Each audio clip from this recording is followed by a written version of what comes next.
भारत में पंचवर्षीय योजनाओं से रिलेटेड बहुत सारे क्वेश्चंस जो हैं वो एग्ज़ाम के पॉपुलर क्वेश्चंस रहे हैं, और इन क्वेश्चंस को अगर हम थोड़े से पैरामीटर्स को समझ लें इसमें, तो मुझे लगता है कि इनको समझना भी आसान होगा और हम एग्ज़ाम में अच्छी स्कोरिंग भी कर सकते हैं। तो इसी के ऊपर कुछ मैंने एक छोटा सा स्लाइड शो बनाया है इसमें, जिसको अगर आप ध्यान से देखें तो आपको ज़्यादा मेहनत करने की ज़रूरत नहीं पड़ेगी और आप इसको आसानी से समझ पाएंगे इसमें। तो सबसे पहले हम 5 ईयर प्लान को जब बात करते हैं इसमें, तो हम इसकी शुरुआत कैसे करें, इसमें कौन कौन से कंटेंट है और कहाँ पर हमें फोकस करना है, क्योंकि इसका वॉल्यूम अगर ज़्यादा बढ़ा करके पढ़ेंगे आप इसमें तो निश्चित रूप से एग्जामिनेशन में कन्फ्यूज़न क्रिएट होगा इसमें। So let's start with the background of planning commission. तो सबसे पहले हम बैकग्राउंड में जब जाते हैं तो हम 1934 से एम विश्वेश्वरैया की एक रिपोर्ट से, जिन्होंने एक किताब के रूप में लिखा था, इसमें प्लान्ड इकोनॉमी फॉर इंडिया के बारे में बात करते हैं। तो प्लान्ड इकोनॉमी फॉर इंडिया के बारे में जब हम बात करते हैं इसमें,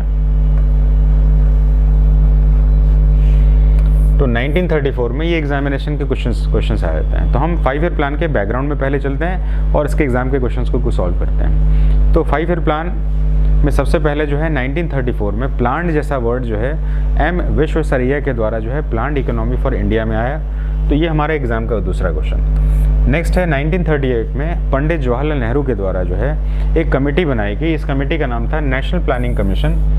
ये कमेटी, इस कमेटी को जो है देश के संसाधनों को देखकर देश के लिए योजनाओं को बनाने की बात बताई गई। तो 1938 में भी जो है एक ऐसी प्लानिंग बनी थी, नेशनल प्लानिंग कमेटी, जिसको पंडित जवाहरलाल नेहरू ने बनाया था। उस समय वो कांग्रेस के अध्यक्ष थे, इसलिए उन्होंने ऐसा किया था। नेक्स्ट हम बात कर रहे हैं बॉम्बे प्लान। 1944 में बॉम्बे प्लान नाम का एक प्लानिंग स्ट्रैटेजी बनाई गई थी। ये बेसिकली जो है मुंबई के, जो आज हम मुंबई कहते हैं, उस समय के बॉम्बे में 8 इंडस्ट्रियलिस्ट ने मिलकर 15 साल की योजना बनाने की बात की, जिससे कि वो क्षेत्र का विकास कर पाए, अपने उद्योगों का विकास कर पाए। लेकिन बॉम्बे प्लान भी जो है 5 ईयर प्लानिंग के बैकग्राउंड में एक इम्पॉर्टेंट पार्ट कंट्रीब्यूट करता है। नेक्स्ट आ जाते हैं 1945 में पीपल्स प्लान नाम का एक जो एडवाइस जो था, ये एम.एन. रॉय के द्वारा दिया गया था। ये कम्युनिस्ट थे। इन्होंने पीपल्स प्लान के ऊपर, यानी कि जनता के लिए जो कौन सी स्ट्रैटेजी होनी चाहिए, उसके ऊपर एक अपने आप को, अपने विचारों को प्रस्तुत किया था। नेक्स्ट आते हैं सर्वोदय प्लान। 1950 में सर्वोदय प्लान काफ़ी ज़्यादा चर्चा में रहा था इसको, जिसको श्री जयप्रकाश नारायण के द्वारा बनाया गया था इसमें। तो 1950 में सर्वोदय प्लान जो है जयप्रकाश नारायण के द्वारा बनाया गया प्लान था इसमें। अब हमारे देश में आज़ादी मिल चुकी है, और आज़ादी मिलने के बाद जो है देश के संसाधनों का उपयोग करके देश के विकास को करने के बाद हमारी सरकार पर आ चुकी है। उस समय आज़ादी से पहले अंग्रेज़ों के पास जो है हमारे द्वारा बनाई गई योजनाओं के ऊपर काम होगा नहीं होगा इसकी श्योरिटी नहीं थी, लेकिन अब देश की सरकार जिम्मेदार हो चुकी है। तो देश ने जो है हमारे आज़ादी के बाद देश के संसाधनों को अपनी जनता के विकास के लिए और देश के विकास के लिए प्रयोग करने के लिए सबसे पहले जो योजना बनाई, उसका नाम था प्लानिंग कमीशन।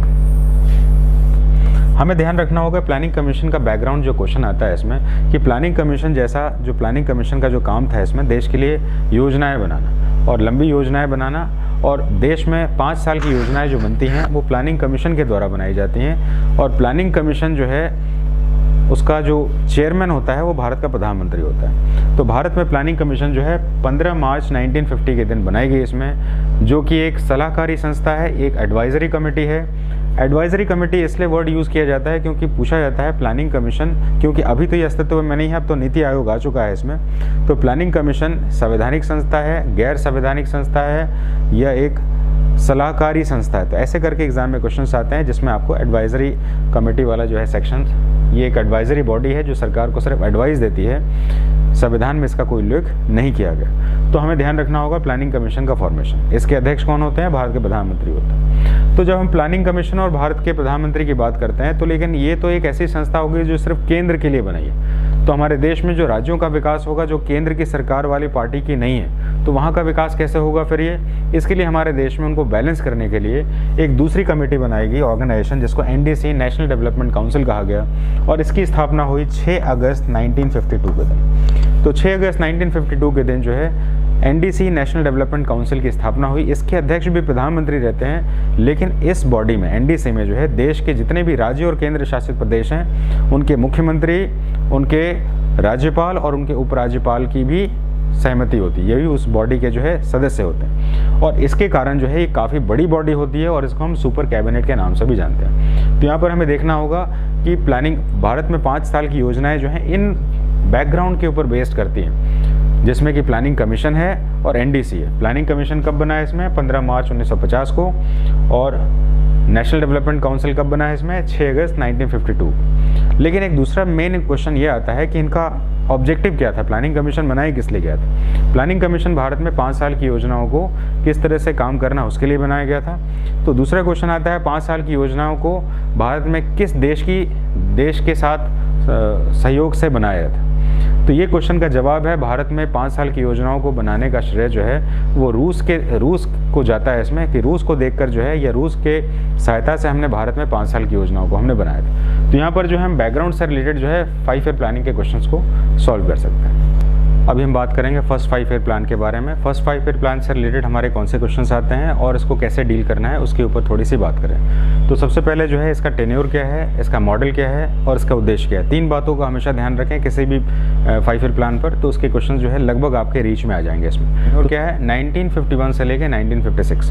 तो 1 अप्रैल 1951 से 56 के बीच में फर्स्ट 5 ईयर प्लान बनाई गई थी। और ये फर्स्ट 5 ईयर प्लान का टेन्योर जो है इससे आपके क्वेश्चन आते हैं। 1 अप्रैल ध्यान रखना है इसमें। ये मॉडल बेस्ड था, यानी कि किसी मॉडल या सिद्धांत के ऊपर बेस्ड ये मॉडल था आपका फर्स्ट 5 ईयर प्लान। तो इसको कहते हैं हेराल्ड-डोमर स्ट्रक्चर। हेराल्ड-डोमर स्ट्रक्चर जो था ये विश्व में विकासशील जो देश थे उनके लिए बनाई गई मॉडल है ये, जिसमें विकासशील देशों की अर्थव्यवस्था को किस तरह से विकसित या उनको विकास करना है इसमें। तो इस आधार पर जो है दूसरा क्वेश्चन आपको बनता है, ये मॉडल हेराल्ड-डोमर मॉडल पर बनता है इसमें। तीसरा इसमें उद्देश्य क्या था इसका उद्देश्य आपका कृषि का विकास सबसे प्रायोरिटी में रखा गया था इसमें। फर्स्ट 5 ईयर प्लान में कृषि का विकास, क्योंकि आज़ाद देश नया नया आज़ाद हुआ था और उसके बाद हमने कृषि के विकास को जो है सबसे ज़्यादा प्रायोरिटी दी थी। तो एग्रीकल्चर के डेवलपमेंट का हमारा सबसे इंपॉर्टेंट सेगमेंट था हमारा। नेक्स्ट हम बात करेंगे इसमें कि एग्रीकल्चर के साथ साथ इसमें कौन से ऐसे काम हुए जो कि एग्जाम में क्वेश्चंस बनते हैं। तो एग्रीकल्चर का विकास तब तक नहीं हो सकता जब सिंचाई के लिए हम कुछ काम नहीं करें, और सिंचाई के लिए इसमें कुछ डैम्स बनाए गए थे, बांध बनाए गए थे जो कि एग्जाम में क्वेश्चंस पूछते हैं। तो डैम में कौन कौन से डैम है इसमें? सबसे पहले जो है दामोदर, नेक्स्ट है भाखड़ा नांगल बांध है आपका, और नेक्स्ट है आपका इसमें व्यास परियोजना। ये 3 परियोजनाएं जो हैं इसके साथ बनाई गई थी, और ये 3 परियोजनाओं के साथ जो है सिंचाई का काम हुआ इसमें, और उसके साथ कुछ और भी बहुउद्देशीय काम को पूरा किया गया था। तो इस तरीके से फर्स्ट हम 5 ईयर प्लान को समझ सकते हैं। सेकंड 5 ईयर प्लान को कैसे समझें उसके बारे में बात करते हैं। तो सेकंड 5 ईयर प्लान का हम टेन्योर पढ़ते हैं इसमें। टेन्योर के साथ इसका मॉडल बेस्ड क्या था इसमें और इसका उद्देश्य क्या था, इसके ऊपर थोड़ी सी बात करते हैं। तो सबसे पहले इसका टेन्योर जो था 1956 से लेकर 61 का टेन्योर था इसमें। क्योंकि हमने कृषि का विकास फर्स्ट 5 ईयर प्लान में कर दिया था, तो अब हमें जो है इंडस्ट्रियल ग्रोथ को चाहिए था, इसलिए हमने सेकंड 5 ईयर प्लान में देश के औद्योगिक विकास के ऊपर ज़्यादा हमने फोकस किया था। तो औद्योगिक विकास को हमने फोकस किया था। और नेक्स्ट क्वेश्चन बनता है इसमें कि हमने इसमें कौन सा मॉडल एक्सेप्ट किया था। तो इस मॉडल का नाम था पीसी महालनोबिस मॉडल। मॉडल भी एग्जाम में बहुत बार पूछा जाता है आपका कि पीसी महालनोबिस मॉडल पर बना हुआ कौन सा पंचवर्षीय योजना है आपका। तो ये सेकंड 5 ईयर प्लान है इसमें। और इसमें जो है उद्देश्य क्या था इसका, तो हमारे देश में जो हैवी इंडस्ट्रीज़ थी या उद्योग थे उनको एम्फसाइज़ किया गया था, उनका डेवलपमेंट करने की बात कही गई थी। और इसके साथ जो है कुछ इम्पॉर्टेंट हमारे स्टील प्लांट्स को भी बनाया गया था। तो कौन कौन से हमारे स्टील प्लांट्स थे जिनको बनाया गया था, तो हम देख रहे हैं इसमें इसके साथ राउरकेला को बनाया गया था जो कि आपका उड़ीसा में है। नेक्स्ट आपका भिलाई बनाया गया था जो वर्तमान में छत्तीसगढ़ में है इसमें। और नेक्स्ट दुर्गापुर बनाया गया था जो कि वर्तमान में आपका पश्चिम बंगाल में है। तो ये हम देख रहे हैं इसमें भिलाई हो गया आपका, दुर्गापुर हो गया और राउरकेला हो गया। तो ये सारे स्टील प्लांट्स को बनाया गया था जो कि देश में औद्योगिक विकास के लिए जो है देश में ज़रूरी है। इसके साथ एक इम्पॉर्टेंट चीज़ को थोड़ा सा समझ लेना है आपको कि सेकंड 5 ईयर प्लान में जब बनाई जा रही थी तो ये देश में आशंका आ रही थी कि इंडस्ट्रियल ग्रोथ को अगर हम करते हैं तो हमारे देश में शायद हमारी देश कैपिटलिस्ट की ओर जा सकता है, क्योंकि हमने पंचवर्षीय योजनाओं को रूस से लिया हुआ था और रूस एक समाजवादी देश है। समाजवादी होने के कारण अगर उद्योगों का विकास ज़्यादा होगा तो हमारा देश पूंजीवादी अर्थव्यवस्था की ओर जा सकता है। इसलिए इस ओर ज़्यादा ध्यान दिया गया था कि हमारे देश का उद्देश्य जो होगा औद्योगिकरण के बावजूद इसका जो है विकास जो है समाजवादी समाज के साथ किया जाएगा, यानी सोशलिस्ट सोसाइटी के बाद सेकंड 5 ईयर प्लान में कही गई थी। तो इस तरीके से हम सेकंड 5 ईयर प्लान को समझ सकते हैं। तो थर्ड 5 ईयर प्लान को हम कैसे कवर करें, इसके बारे में थोड़ी सी बात कर लें। थर्ड 5 ईयर प्लान का टेन्योर हमारा जो है क्या है, इसका उद्देश्य क्या है, मॉडल क्या है, और ये क्या सफल हुई कि नहीं हुई, इसके बारे में थोड़ी सी बात करेंगे इसमें। तो सबसे पहले इसका टेन्योर जो था वो 1961 से 66 था। इस टेन्योर के बीच में भारत पाकिस्तान युद्ध, भारत चीन युद्ध हुए थे, जिसके कारण इसके टेन्योर को फोकस करने की बात ज़्यादा कही जाती है इसमें। इसके बाद हम बात करेंगे इसका उद्देश्य क्या था इसमें। इसका उद्देश्य क्या था इसमें, तो भारतीय अर्थव्यवस्था को आत्मनिर्भर बनाने की बात थी, यानी कि इंडिया की इकोनॉमी को सेल्फ सफिशिएंट या सेल्फ रिलायंस करने की बात कही गई थी इसमें। तो ये आत्मनिर्भर देश की अर्थव्यवस्था कैसे बनती है, इसके लिए औद्योगिक विकास और कृषि के विकास को ज़्यादा फोकस किया गया था। और ये एक मॉडल पर आधारित थी, एक प्लानिंग पर आधारित थी, जिसका नाम था सुखमय चक्रवर्ती प्लानिंग। सुखमय चक्रवर्ती प्लानिंग पर आधारित थी, जिसके कारण थर्ड 5 ईयर प्लान जो है किस बेसिस पर थी, किस प्लानिंग पर, मॉडल पर बना हुआ था, सुखमय चक्रवर्ती मॉडल पर बना हुआ था। तो इसके साथ जो है हमें थोड़ी सी और बात कर लेते हैं इसमें। भारत में थर्ड 5 ईयर प्लानिंग के साथ ही ग्रीन रिवॉल्यूशन का भी कंसेप्ट आता है। ग्रीन रिवॉल्यूशन जो है MS स्वामीनाथन के साथ जुड़ता है इसमें, और उनको फादर ऑफ ग्रीन रिवॉल्यूशन भी कहा जाता है। तो ये इतने सारे क्वेश्चन जो है हमारे थर्ड 5 ईयर प्लान से आते हैं। क्या ये सफल हुई कि नहीं हुई, तो सफल नहीं हुई, क्योंकि 1962 में चीन के साथ युद्ध भारत का हुआ, 1965 में पाकिस्तान के साथ हुआ, और 1965-66 में भारत में सूखा आ गया था, ड्रॉट आ गया था, सीवियर ड्रॉट आ गया था, जिसके साथ तीसरी पंचवर्षीय योजना हमारी सफल नहीं हो पाई थी। तो इस तरीके से हम थर्ड 5 ईयर प्लान को भी हम कवर कर सकते हैं। अब हम बात करेंगे प्लान हॉलीडे के बारे में या योजना अवकाश के बारे में। योजना अवकाश क्या है, ये भारत में कब लागू हुआ, ये भारत में किस पंचवर्षीय योजना के बाद लागू हुआ, और इसके क्या कारण थे, इन सारी चीज़ों को कवर करने की कोशिश करते हैं। तो भारत में प्लान हॉलीडे जो है ये 1966 से 69 के बीच में आया था। 66 में थर्ड 5 ईयर प्लान खत्म हुआ, और थर्ड 5 ईयर प्लान जो है फेल होने के कारण थे भारत चीन युद्ध, भारत पाकिस्तान युद्ध और भारत में सूखा। ये 3 कारणों से हमारी तीसरी पंचवर्षीय योजना जो है असफल साबित हुई, और इसके बाद जो है चौथी पंचवर्षीय योजना के लिए भारत के पास पूंजी की कमी हो गई, जिसके कारण जो है हमने फोर्थ 5 ईयर प्लान की जगह पर कुछ समय के लिए योजना अवकाश की शुरुआत की। ये योजना अवकाश जो है इसने अपने छोटे लक्ष्यों को पूरा किया, और ये योजना अवकाश जो है ये चौथी पंचवर्षीय योजना से पहले और तीसरी के बाद बनाई गई। तो इस जगह पर जो है हमें इस बात को ध्यान रखना है इसमें कि प्लान हॉलीडे कब बनाया गया और इसका क्या कारण था इसमें, और ये प्लान हॉलीडे कब से कब तक चला है इसमें। अब हम बात करेंगे फोर्थ 5 ईयर प्लान के बारे में। फोर्थ 5 ईयर प्लान का टेन्योर क्या था, इसका उद्देश्य क्या था, क्या ये किसी मॉडल पर बना हुआ था, और क्या अपने लक्ष्यों को पूरा कर पाया, इसके बारे में कुछ चर्चा करेंगे। तो सबसे पहला हमारा सेगमेंट है इसमें कि इसका टेन्योर क्या था इसमें। तो 1969 से लेकर 1974 का इसका टेन्योर था इसमें। इस टेन्योर में भारत में कांग्रेस की सरकार चल रही थी। कांग्रेस की सरकार के अंडर में चौथी पंचवर्षीय योजना बनाई गई। इसका उद्देश्य क्या था इसमें, इसका उद्देश्य जो था स्थायित्व के साथ विकास और आर्थिक निर्भरता था। हमें इस बात को ध्यान रखना है इसमें कि उद्देश्य से रिलेटेड क्वेश्चन जो है वो काफ़ी ज़्यादा एग्जाम के पॉपुलर क्वेश्चंस रहते हैं। अब भारत में तीसरी योजना जो है आत्मनिर्भरता के ऊपर बनाई गई थी इसमें, लेकिन हम सेल्फ सफिशिएंट कैसे होंगे जब तक कि वो सेल्फ सफिशिएंस होने के स्थिरता नहीं होगी, रीज़न नहीं होंगे हमारे पास। तो थर्ड 5 ईयर प्लानिंग में भी हमने आत्मनिर्भरता शब्द को जोड़ा था, लेकिन इस थर्ड 5 ईयर प्लानिंग में के बाद आत्मनिर्भरता में हमने एक नए वर्ड को इंट्रोड्यूस किया था जिसका नाम था इसमें स्थिरता के साथ। तो ये स्थिरता यानी स्टेबिलिटी के साथ सेल्फ सफिशिएंट होना, ये थर्ड और फोर्थ के बीच में सबसे इंपॉर्टेंट डिफरेंस है, और एग्जाम का सबसे बढ़िया क्वेश्चन यहाँ पर बन सकता है। तो हमें ध्यान रखना चाहिए इसमें कि थर्ड 5 ईयर प्लान में आत्मनिर्भरता थी, और फोर्थ 5 ईयर प्लान में स्थिरता के साथ आत्मनिर्भरता की बात कही गई थी। ये उद्देश्य को हमें ध्यान रखना है इसमें। अब हम बात करेंगे इसमें इसका मॉडल जो था वो किसने बनाया था इसमें। तो ये मॉडल जो था it was based on the open consistency model formulated by Ashok Rudra and LNS many. तो जैसे मैंने आपको बताया कि कुछ ऐसे एग्जाम में क्वेश्चंस होते हैं जो मॉडल बेस्ड होते हैं इसमें, जैसे कि इसका मॉडल किसने बनाया था इसमें फोर्थ 5 ईयर प्लान का इसमें। तो इसमें अशोक रुद्र और LNS मैनी के द्वारा बनाया गया था। ये ओपन कंसिस्टेंसी मॉडल के ऊपर बना हुआ था, और इस आधार पर ये क्वेश्चंस एग्जाम के क्वेश्चंस बन सकते हैं। और हम इसके उद्देश्य को कैसे हम समझ सकते हैं, कैसे याद कर सकते हैं इसमें, तो हमें पता करना होगा थर्ड 5 ईयर प्लान में हमने जो है सिर्फ आत्मनिर्भरता बनाई थी, और जब स्थिरता के साथ आत्मनिर्भरता की बात करेंगे हम इसमें, तो हमें यहाँ पर ध्यान देना होगा कि स्थिरता तभी आएगी जब हम कृषि और उद्योग पर समान रूप से काम करेंगे। तो यहाँ पर ये दोनों में समान रूप से काम करने की बात कही गई थी। अब हम बात करेंगे फिफ्थ 5 ईयर प्लान के बारे में। फिफ्थ 5 ईयर प्लान का टेन्योर क्या था, इसका उद्देश्य क्या था, इसमें कौन सी ऐसी बात थी जो कि एग्जाम का सबसे इंपॉर्टेंट क्वेश्चन है, और उसमें सरकार के द्वारा चलाई गई कौन सी योजना थी जो कि एग्जाम के आपके इंपॉर्टेंट क्वेश्चन में शामिल होते हैं। तो हम स्टार्ट करते हैं इसमें फिफ्थ 5 ईयर प्लान। तो सबसे पहला हमारा टेन्योर बेस्ड क्वेश्चन होना चाहिए इसमें कि 1974 से लेके 1978 का इसका टेन्योर था। इसमें 79 का टेन्योर था, लेकिन इसको 78 तक रखा गया। तो एग्जाम का एक इंपॉर्टेंट क्वेश्चन यहाँ बन जाएगा आपका, कौन सा 5 साल का योजना, पंचवर्षीय योजना था जिसने अपना टेन्योर पूरा नहीं किया या 1 साल पहले रोक दिया गया। तो वो पंचवर्षीय योजना नंबर 5 थी। क्यों थी?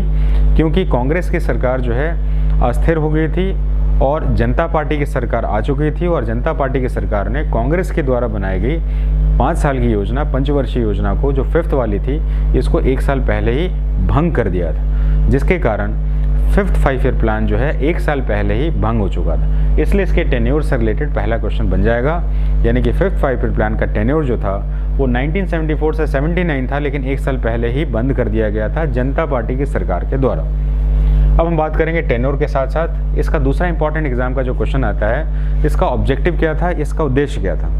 तो फिफ्थ 5 ईयर प्लान का उद्देश्य जो था, गरीबी हटाओ का उद्देश्य सबसे ज़्यादा एग्जाम में पूछा गया इसमें। तो भारत में गरीबी हटाओ का नारा जो था वो फिफ्थ 5 ईयर प्लान में दिया गया था, और पॉवर्टी इरेडिकेशन के साथ साथ सेल्फ सफिशिएंट या सेल्फ रिलायंट की वर्ड की बात पांचवी पंचवर्षीय योजना में की गई थी। इसके लिए सरकार ने भारत में कुछ योजनाएं भी लागू की थी जिससे कि गरीबी को हटाया जा सके, और इन योजनाओं में 20 सूत्री कार्यक्रम, एग्जाम का सबसे फेवरेट क्वेश्चन बनता है 20 पॉइंट प्रोग्राम। तो 1975 में 20 पॉइंट प्रोग्राम कौन कौन से बेसिस पर गरीबी रेखा से का आकलन किया जाए और उनको किस प्रकार की सहायता दी जाए, इस आधार पर जो है 20 सूत्री कार्यक्रम की शुरुआत इस योजना में की गई थी, पंचवर्षीय योजना में, जो कि एक लेवल पर आपकी सफल भी रही थी। तो अब हम बात करेंगे रोलिंग प्लान के बारे में, जिसको हिंदी में अनवरत योजना के नाम से भी जानते हैं। तो अनवरत योजना क्या है, कब लागू हुई, किन पंचवर्षीय योजनाओं के बीच में लागू हुई, और ये कब तक चली, इसके ऊपर थोड़ी चर्चा कर लेते हैं इसमें। तो अनवरत योजना जो है 5वीं पंचवर्षीय योजना के बाद लागू की गई। जैसे हमें पता है 5वीं पंचवर्षीय योजना को जनता पार्टी की सरकार सत्ता में आने के बाद उसने 5वीं पंचवर्षीय योजना को भंग कर दिया था। 1978 में रोक देने के बाद आगे की योजनाओं को 5 साल की जगह पर रोलिंग प्लान की जगह पर उन्होंने इंट्रोड्यूस करने की बात कही। तो इसलिए इसको रोलिंग प्लान कहते हैं। रोलिंग प्लान को जनता पार्टी की सरकार के द्वारा लाया गया। रोलिंग प्लान भारत में 1978 से लेके 80 के बीच में चला। रोलिंग प्लान के अंतर्गत प्लान को काफ़ी, इकोनॉमिक प्लान को काफ़ी फ्लेक्सिबल रखा गया था। इसमें मुख्य रूप से छोटी योजनाओं को, बड़ी योजनाओं को और आकस्मिक योजनाओं को, 3 प्रकार की योजनाओं को मुख्य रूप से फोकस किया गया था। ऐसा नहीं कि 5 साल में बड़ी ही योजनाओं को फोकस किया जाएगा। तो जनता पार्टी की स्कीम के द्वारा जो है 2, 3, 4, 5 साल की अलग अलग योजनाएं बनाई गई थी।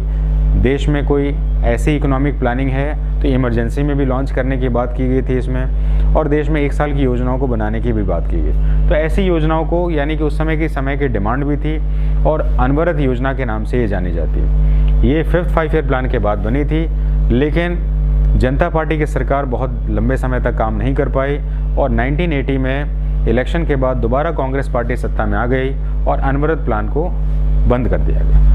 अब हम बात करेंगे 6th 5 ईयर प्लानिंग के बारे में। 6th 5 ईयर प्लानिंग 6वीं पंचवर्षीय योजना, उसका कार्यकाल क्या था, उद्देश्य क्या था, और इसमें कौन से महत्वपूर्ण कार्य किए गए। तो सबसे पहले इसका कार्यकाल देख लेते हैं 1980 से लेकर 1985। तो 1980 से 1985 का टेन्योर इसका रहा है इसमें, जिसमें कि हमारे देश में 6ठी पंचवर्षीय योजना बनी है। हमें इस बात को ध्यान रखना चाहिए कि 5वीं और 6ठी परियोजना के बीच में, पंचवर्षीय योजना के बीच में देश में रोलिंग प्लान या अनवरत योजना भी चलाई गई है। तो हम यहाँ पर बात करेंगे इसमें 6ठी पंचवर्षीय पंचवर्षीय योजना और उसका लक्ष्य क्या था, यानी कि ऑब्जेक्टिव और एम के ऊपर भी हमारे बहुत सारे क्वेश्चंस बनते हैं। तो सबसे पहला इसका ऑब्जेक्टिव को थोड़ा सा याद कैसे करें इसमें, तो 5वीं पंचवर्षीय योजना में गरीबी हटाओ की योजना बनाई गई थी। तो छठी योजनाओं को गरीबी हटाओ के साथ साथ रोजगार देने के साथ जोड़ दिया गया। यानी गरीबी कैसे हटेगी, गरीबी जब तक रोजगार नहीं देंगे तो नहीं हटेगी, इसलिए हमने गरीबी हटाओ के साथ साथ इसको पॉवर्टी के साथ साथ इसको जो है हमने एम्प्लॉयमेंट के साथ भी इसको जोड़ दिया था। तो इस तरह से इसका उद्देश्य याद करना बहुत आसान है इसमें। इसके लिए सरकार ने कुछ स्कीम लॉन्च की थी जो कि एग्जाम में पूछे जाते हैं, जैसे कि आपका ट्राइसेम। ट्राइसेम का मतलब होता है कि इसको हिंदी इंग्लिश में दोनों लिखा हुआ, training of rural youth and for self employment. Training of rural youth and for self employment. गाँव में जितने भी युवा थे उनको रोजगार देने के लिए उनको ट्रेंड किए जाने के बाद ट्राइसेम कहता था इसमें। और दूसरा है आपका एकीकृत ग्रामीण विकास कार्यक्रम, इसको हम इंटीग्रेटेड रूरल डेवलपमेंट प्रोग्राम के नाम से भी जानते हैं, IRDP। तो इस तरह से जो है 6th 5-year प्लान में जो है इसका उद्देश्य गरीबी हटाने के साथ साथ रोजगार भी देना था इसमें। और सरकार ने कुछ योजनाओं को लागू किया इसमें, ट्राइसेम के नाम से और IRDP के नाम से भी लागू किया था, जो कि एग्जाम में क्वेश्चंस बनते हैं इसमें। तो अब हम बात करेंगे 7th 5-year प्लान के बारे में। इसका टेन्योर क्या था, उसका उद्देश्य क्या था और इसमें कौन सी विशेष और ख़ास बात की गई थी। तो सबसे पहले हम बात करते हैं 7वीं पंचवर्षीय योजना का टेन्योर 1985 से लेकर 1990। इसमें उद्देश्य जो रखा गया था उसमें देखिए एक सिमिलैरिटी है बड़ा इसमें। जैसे कि हम देख रहे हैं कि 5वीं पंचवर्षीय योजना में गरीबी हटाओ, 6 में जो है गरीबी हटाओ के साथ साथ रोजगार भी देना, और 7 में जो है गरीबी हटाओ भी है, रोजगार भी देना है और उत्पादकता भी को भी बढ़ाना है, यानी कि प्रोडक्शन भी हाई करना।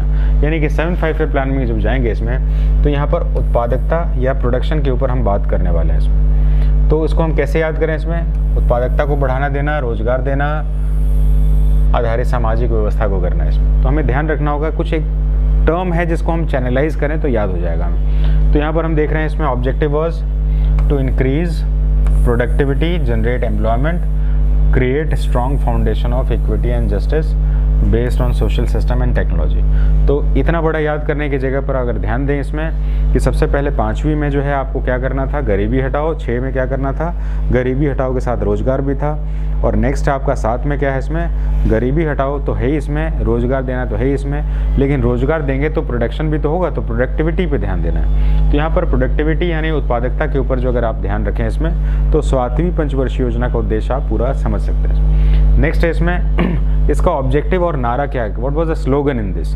तो स्लोगन जो है भोजन, काम और उत्पादन, यानी कि भोजन देने का मतलब है पॉवर्टी, गरीब को खाना चाहिए, रोजगार, बेरोजगार को काम चाहिए, और उत्पादन, काम करेगा तो उत्पादन होगा। तो इस तरह से ये आराम से इसको हम कोरिलेट कर सकते हैं 7वीं पंचवर्षीय योजना को। और यहाँ पर जो है जवाहर रोजगार परियोजना को भी शुरू किया गया था। तो यहाँ पर जवाहर रोजगार परियोजना भी एक एग्जाम का इंपॉर्टेंट क्वेश्चन आता है, जिसको यहाँ पर लॉन्च किया गया था 7वीं पंचवर्षीय योजना के साथ में। अब हम बात करेंगे 8th 5-year प्लान के बारे में। 8th 5-year प्लान का टेन्योर क्या है, इसका उद्देश्य क्या है और क्या ये अपने उद्देश्य में सफल हो पाया, इसके बारे में कुछ बात करेंगे। तो 8th 5-year प्लान का टेन्योर जो है ये 1992 से लेकर 1997 है। तो यहाँ पर सबसे पहला क्वेश्चन आता है ये 1992 से क्यों स्टार्ट हुआ, जबकि 7वीं पंचवर्षीय योजना जो है वो 1990 में ख़त्म हुआ इसमें। तो इसका सबसे बड़ा रीज़न है इसमें पॉलिटिकल अनस्टेबिलिटी, राजनीतिक अस्थिरता का दौर था। देश में कोई भी प्रधानमंत्री जो है वो अपने कार्यकाल को पूरा नहीं कर रहे थे, एक साल में सरकार गिर रही थी। और हमें तो पता है इसमें कि प्लानिंग कमीशन जो कि पंचवर्षीय योजना को बनाता है उसके अध्यक्ष प्रधानमंत्री ही होते हैं, जिसके कारण प्रधानमंत्री ही अगर अस्थिर होगा तो देश में 5 साल की योजनाएं नहीं बनाई जा सकती। इसी के कारण जो है हमारे देश में 5 साल की योजनाओं में ये 2 साल का ब्रेक लगाया गया इसमें। तो हम बात करेंगे इसमें इसका उद्देश्य क्या था। अब गरीबी हटाओ के साथ साथ हमारे देश में रोजगार भी आ गया, रोजगार के साथ उत्पादकता भी आ गया। अब हम बात करेंगे 8th 5-year प्लान में क्या हुआ। तो 8th 5-year प्लान में सबसे इंपॉर्टेंट चीज़ है कि ह्यूमन स्किल की बात की गई। अब उत्पादकता तभी बढ़ेगी इसमें जब तक कि हम ह्यूमन स्किल को या ह्यूमन को एक रिसोर्स के रूप में ना काम करें। तो यहाँ पर जो है यहाँ पर human all round human development जैसी कुछ चीज़ों के ऊपर बात हो रही है। इसको सीक्वेंस में पढ़ेंगे। पॉवर्टी को हटाने की बात की हमने, फिर एम्प्लॉयमेंट देने की बात की हमने, एम्प्लॉयमेंट के बाद हमने प्रोडक्शन के बारे में बात की, और प्रोडक्शन तब तक नहीं होगा जब तक कि ह्यूमन स्किल नहीं होगा। तो ह्यूमन का स्किल होना यानी कि उनका जो है सार्थक होना देश के विकास के लिए सबसे ज़रूरी है, इसमें रिसोर्स होना ज़रूरी है इसमें। इसलिए जो है यहाँ पर 8th 5 प्लान में जो है सर्वांगीण मानव विकास के ऊपर जो ज़्यादा फोकस किया गया। प्रोडक्शन तब तक नहीं बढ़ेगा जब तक कि ह्यूमन को हम एक रिसोर्स के रूप में कंसीडर नहीं करें इसमें। तो इसके साथ जो है हमारी 8th 5 प्लान जो है ये एक इम्पॉर्टेंट प्लान के रूप में जानी गई। इसमें हम बात करेंगे 9th 5 प्लान के बारे में। 9th 5 प्लान का टेन्योर क्या है और उसका ऑब्जेक्टिव क्या है, इससे 2 ही लेवल में क्वेश्चन पूछे जाते हैं इसमें। तो 9th 5 प्लान का टेन्योर जो है आपका 1997 से लेकर 2002 तक के लिए है और इसका ऑब्जेक्टिव क्या है, ऑब्जेक्टिव को सिर्फ ज़्यादातर एग्जाम में पूछा गया है, बस इतना ही लेके चलना है इसमें। तो इसका ऑब्जेक्टिव था सामाजिक न्याय एवं समानता के साथ विकास, यानी कि development with social justice and equality. तो यानी यहाँ पर इसका टेन्योर पढ़ना है इसमें और टेन्योर के साथ इसका ऑब्जेक्टिव क्या है, इसके ऊपर हमें सिर्फ। अब हम बात करेंगे 10th 5 प्लान के बारे में। इसका टेन्योर क्या था और इसका ऑब्जेक्टिव क्या था।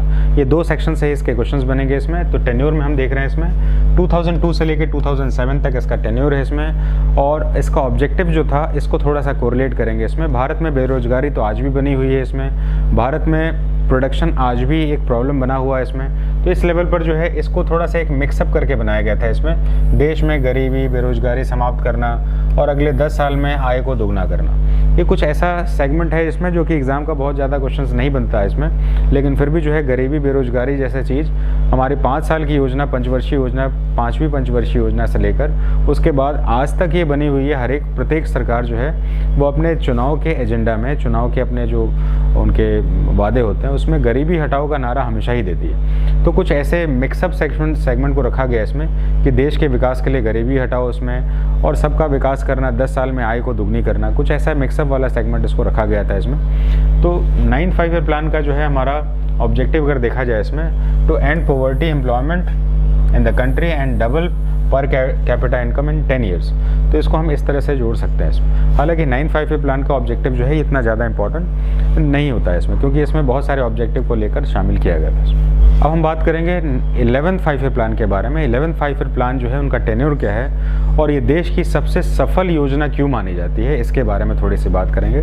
और क्योंकि इसका ऑब्जेक्टिव जो है, क्योंकि अब हमारे मिक्सअप ऑब्जेक्टिव आने लगे हैं इसमें, इसलिए इसका ऑब्जेक्टिव बहुत सारी चीज़ों को मिला करता है इसमें। क्योंकि देश की सबसे सफल योजना कही जाती है, जो भी रिक्वायर्ड हमारी जीडीपी टारगेट थी उसको भी हमने अचीव किया है इसमें। तो सबसे पहले इसके टेन्योर को देखते हैं इसमें 2007 से लेकर 2012। और इसका उद्देश्य rapid and inclusive development, rapid and inclusive development, इसको हिंदी में तीव्र एवं समावेशी विकास को करना था। समावेशी विकास क्या होता है, इंक्लूसिव क्या होता है इसमें।